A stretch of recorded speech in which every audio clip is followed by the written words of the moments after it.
હવામાન વિભાગ દ્વારા આગામી દિવસો માટે ભારે વરસાદની આગાહી કરવામાં આવી છે। હવામાન વિભાગે ગુજરાતમાં આગામી 7 દિવસ એટલે કે 28 ઓગસ્ટ સુધી મધ્યથી ભારે વરસાદની આગાહી કરી છે।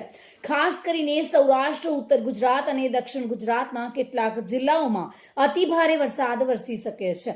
હાલમાં અરબી સમુદ્રમાં અપર એર સાયક્લોનિક સર્ક્યુલેશન અને મોન્સૂન ટ્રફ સક્રિય થવાને કારણે આ સિસ્ટમની અસર જોવા મળી રહી છે।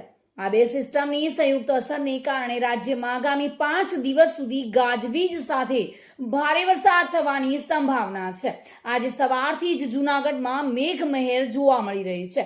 2 કલાકમાં 2 ઇંચ વરસાદ ખાબકતા દામોદર કુંડમાં ઘોડાપૂર આવ્યું છે, જેમાં પિતૃ તર્પણ માટે આવેલા શ્રદ્ધાળુઓ માટે પ્રવેશ બંધી ફરવામાં આવી છે તથા વલસાડના ધરમપુર અને પારડીમાં સવારે 10 કલાક સુધીમાં 3 ઇંચથી વધુ વરસાદ નોંધાયો છે। ખરેગામમાં 2 ઇંચથી વધુ વરસાદ નોંધાયો છે અને સુરતમાં પણ વહેલી સવારથી જ વરસાદ વરસી રહ્યો છે।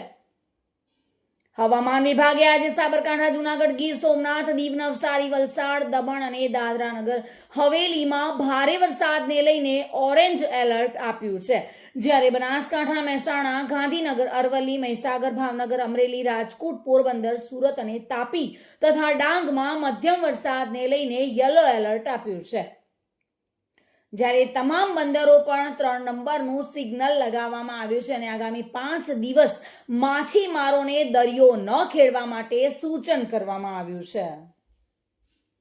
ગુજરાતમાં 7 દિવસ ભારે વરસાદની આગાહી છે। જૂનાગઢમાં 2 કલાકમાં 2 ઇંચ વરસાદથી દામોદર કુંડમાં ઘોડાપૂર આવ્યું છે। પારડીમાં 3 ઇંચ અને ખેરગામમાં 2 ઇંચ વરસાદ નોંધાયો છે।